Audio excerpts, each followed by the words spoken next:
بسم الله الرحمن الرحيم ولا تقولوا لمن يقتل في سبيل الله أموات بل أحياء عند ربهم لا يشعرون صدق اللہ العظیم۔ حضرات محترم،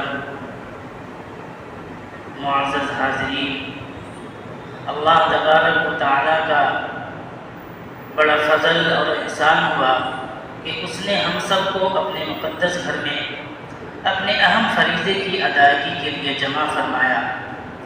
دعا فرمائے اللہ تعالی ہم سب کی حاضری کو قبول فرمائے۔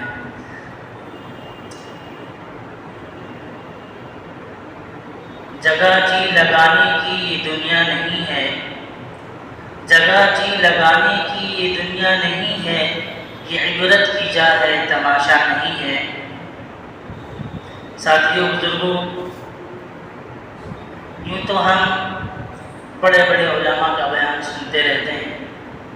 میں ایک طالب علم ہونے کے ناطے مختصر سی گفتگو کروں گا۔ نیت کریں کہ انشاءاللہ ہم سب جو سنیں گے اس پر عمل کریں گے، اور دعا فرمائیں کہ اللہ مجھے صحیح کہنے اور ہم سب کو اس پر عمل کی توفیق نصیب فرمائے۔ حضرات، یہ اسلامی مہینے کے اعتبار سے ہم لوگ نئے سال میں چل رہے ہیں۔ ابھی اسلامی مہینے کے اعتبار سے نئے سال کا الحمدللہ ابھی 4-5 دن پہلے آغاز ہو گیا ہے۔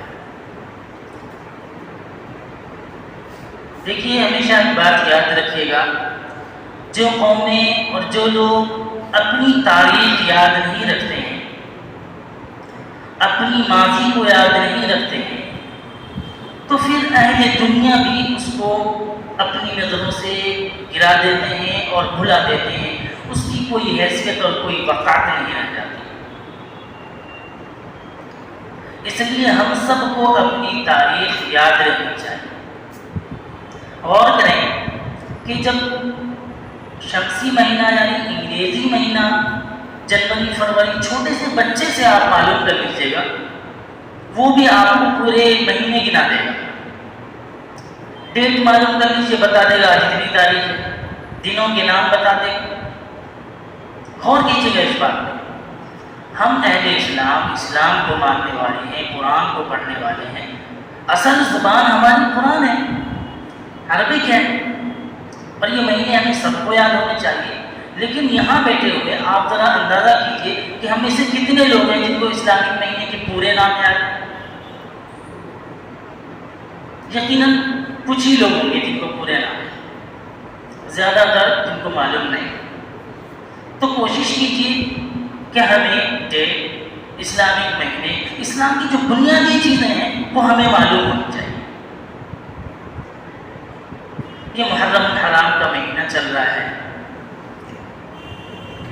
بڑا مبارک مہینہ ہے، بڑا عظیم مہینہ ہے، اور بہت ساری خصوصیات کا حامل مہینہ ہے۔ اس کی عزت، اس کی حرمت اور اس کا احترام صرف اسلام میں ہی نہیں بلکہ زمانہ جاہلیت میں، آپ علیہ السلام سے پہلے سے جو لوگ پہلے تھے وہ لوگ بھی اس مہینے کا تقدس، اس مہینے کا احترام کرتے تھے۔ ان کے نزدیک بھی یہ مہینہ محرم کا قابل احترام سمجھا جاتا تھا۔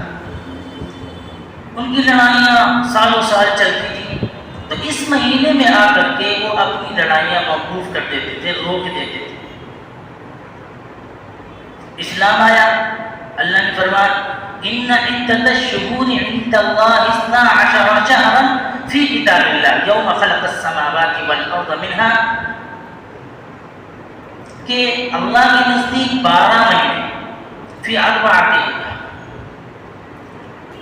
12 مہینے جس میں سے 4 مہینے اللہ نے حرمت والے بنائے، اس میں سے ایک یہ ذوالقعدہ، ذوالحجہ، محرم، رجب، یہ حرمت والے مہینے ہیں جس کا ثبوت قرآن کریم میں ملتا ہے۔ یہ ہم لوگوں کو معلوم ہونا چاہیے۔ اسلامی مہینے کے 12 مہینے جو ہیں وہ ان کے نام بھی معلوم ہوں، اور جو واقعات اس مہینے میں ہوئے ہیں وہ ہمیں واقعات سے بھی واقفیت ہونی چاہیے.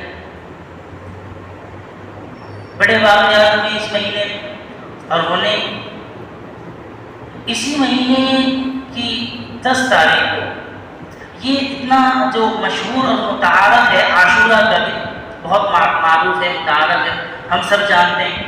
10 محرم مناتے ہیں لوگ. حالانکہ اس کی عزت اور حرمت یہ پہلے سے واقعہ کربلا، شہادت حسین رضی اللہ تعالیٰ عنہ کے واقعے سے اس کی عزت اور حرمت کا کوئی تعلق نہیں. اگر عزت اور حرمت کا تعلق ہوتا تو آپ سے پہلے اسی مہینے کی پہلی تاریخ میں خلیفہ دوم حضرت عمر رضی اللہ تعالیٰ عنہ کی شہادت کا واقعہ ہے. کتنے بڑے جلیل القدر صحابی مراد رسول ہیں، تو ان کی وجہ سے اس مہینے کی عزت اور تقریب کی جاتی. لیکن نہیں، اس مہینے کی عزت اور تقریب پہلے سے شہادت حسین رضی اللہ تعالیٰ عنہ آپ علیہ السلام کے وفات کے 50 سال کے بعد کی بات. جب آپ علیہ السلام کی وفات ہوئی ہے تو آپ 60 سال کے تھے اور 50 سال کے بعد میں یہ واقعہ ہوا ہے.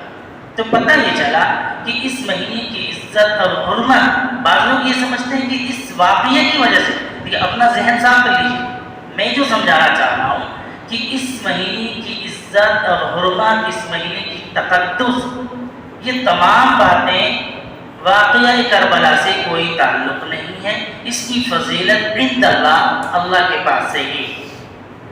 ہاں، اس مبارک مہینے میں یہ اور بات ہے، اس مبارک مہینے میں حضرت حسین رضی اللہ تعالیٰ عنہ کی شہادت کا واقعہ پیش آیا. بڑا دردناک واقعہ ہے. اللہ تعالیٰ ہمیں بھی شہادت نصیب فرمائے، اس جیسی زندگی نصیب فرمائے. واقعات اب سنتے رہتے ہیں ساتھیوں بزرگوں. ہمیں یہ غور کرنا ہے کہ اس واقعے سے ہمیں سبق کیا ملتا ہے. ہر سال محرم آتا ہے، ہر سال اس پر جو علماء کا خطاب ہوتا ہے، ہر سال بیان سنتے ہیں ہم. لیکن غور کیجئے کہ بیان سن کر، اس واقعے کو پڑھ کر، یاد کر کے ہمیں سبق کیا ملتا ہے. نواسہ رسول، جگر کوشہ بطول سیدنا حضرت حسین رضی اللہ تعالیٰ عنہ نے اپنے خاندان کی قربانی پیش کر کے ہمیں کیا سبق دیا.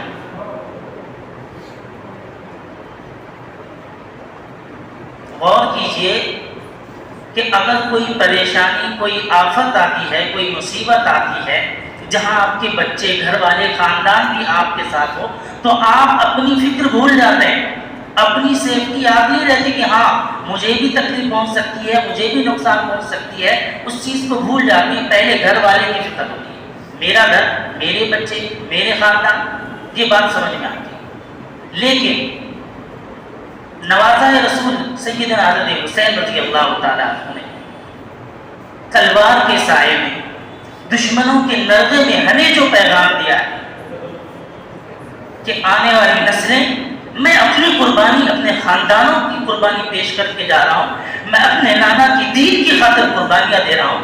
میرے نانا کی دین کو برباد مت ہونے دینا. یہ سبق دیا ہے. اپنے گریبان پہ ہاتھ رکھ کے سوچیں کہ برابر میں مسجد ہے، سامنے کرسی پر بیٹھے ہوتے ہیں ہم سڑک پر، اذان، کانوں میں اذان کی آواز آتی ہے. اتنی توفیق نہیں ہوتی ہے، ہمارا ایمان اتنا طاقتور نہیں ہے کہ وہاں سے اٹھا کر ہمیں مسجد میں جائے.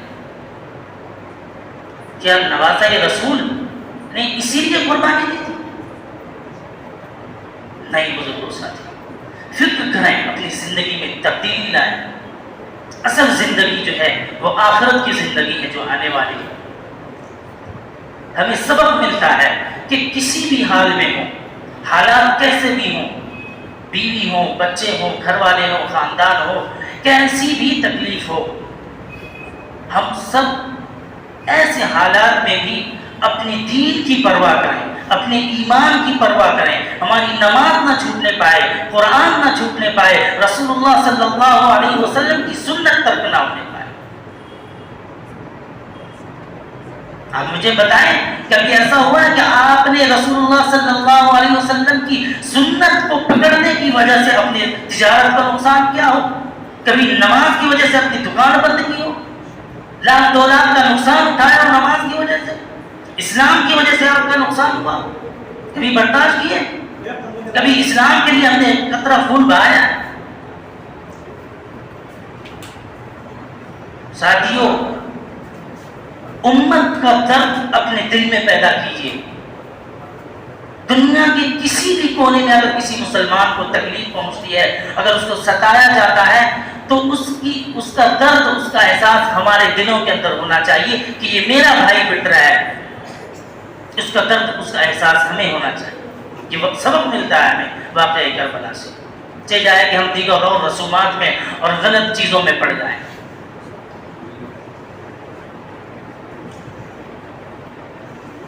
خیر، یہ چند مختصر سی باتیں تھیں، اس پر انشاءاللہ ہم سب غور کریں گے اور عمل کریں گے انشاءاللہ۔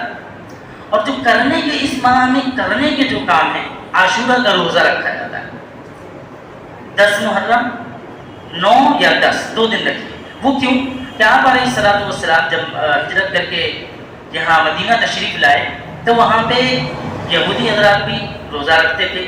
میں جیسا کہ بتایا کہ پہلے بھی اس مہینے کا تقدس تھا، تو آپ علیہ الصلوۃ والسلام نے کہ مشابہت، آپ علیہ الصلوۃ والسلام نے من تشبہ بقوم فہو منہم، کہ جو جس قوم کی مشابہت اختیار کرے گا وہ اسی میں سے ہو جائے گا، اس کا حشر و نشر اسی کے ساتھ ہوگا۔ اللہ کے نبی نے مشابہت سے منع فرمایا، تو وہ لوگ بھی روزہ رکھتے تھے۔ اللہ کے نبی نے کہا اس کے ساتھ میں ایک اور ملا لو، چاہے پہلے ملا لو چاہے بعد میں ملا لو، 2 روزے رکھنے ہیں۔ اور اس کی فضیلت یہ ہے کہ اس کی نسبت اللہ نے اپنی طرف کی ہے کہ یہ میرا مہینہ ہے، شہر اللہ المحرم، اور جس کی نسبت اللہ کی جانب ہو جائے اور اس کی فضیلت کیا ہو سکتی۔ تو یہ بڑا عظیم مہینہ ہے، اس میں یہ 2 کام کرنے ہیں آپ کو، روزہ رکھنا ہے 9-10 کا رکھ لیجئے، یا پھر جو ہے 10-11 کا رکھ لیجئے۔ اللہ تعالی ہم سب کو کہنے سننے سے کہیں زیادہ عمل کی توفیق نصیب فرمائے۔ وآخر دعوانا ان الحمد للہ رب